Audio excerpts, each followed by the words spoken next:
Para nada, non sei como se nota o de Ikea. Pois aprende a obra de teatro que vai facer sexto de primaria titulada Un moble de Nadal. Un forte aplauso.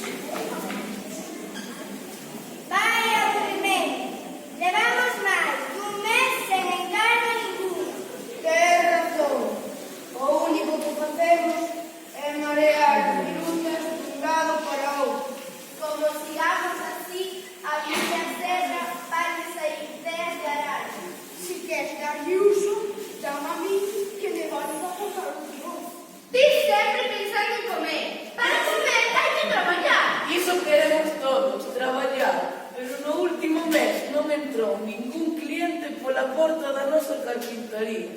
O mundo da madeira afúndese sen que poidamos remediar. É certo, acabaremos usando a ropa para cortar o embutido. E o berriquín para sacar os cortes das botellas. E a machada para cortar o turrón de chocolate.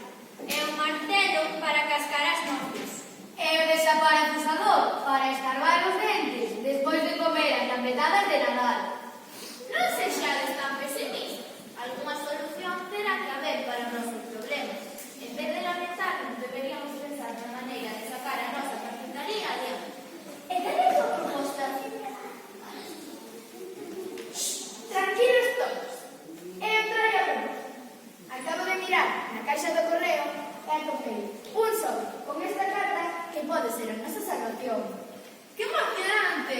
¿A qué di esa carta? Corta rápido, que estamos impacientes. Veña, acaba de mover. A ver, é para hoxe. Explícate. Silencio! Así non hai maneira. Deixaron para con tranquilidade e que non interrumpa ninguén. Gracias, Candela.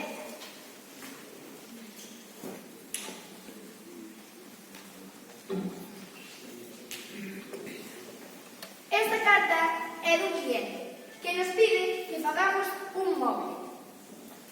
Que móvil? Unha mesa? Unha silla. Un normal. Tal vez un aparador. ¡Silencio! Xa estamos outra vez. Sí, nesta carpintaría, ademais de traballar a madeira, vai haber que traballar a paciencia e as ganas. Por favor, sede pacientes e escoitar. Este cliente nos pide que fagamos un moble do Nadal. Xa estamos pedindo imposibles. Pero iso non existe. Yo vai a comprar a Ikea. Silencio. En vez de ponervos tan negativos, non podedes pensar en que somos capaces de facelo. É como? Nin sequera sabemos para que serve ese moble do Nadal. Será para guardar os adornos navideños. Os regalos ao palpador, os turróns e mazapán. Silencio.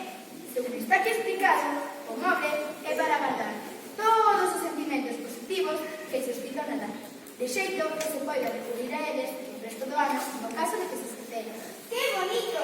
Eu guardaría os libros dos meus pais. As apertas dos meus avós. Pois eu guardaría a xora da miña irmá. Eu o sorriso dos veciños cando me saúdan pola mañá. E as palabras amables dos que traballan cara pública. E a paciencia dos mestres.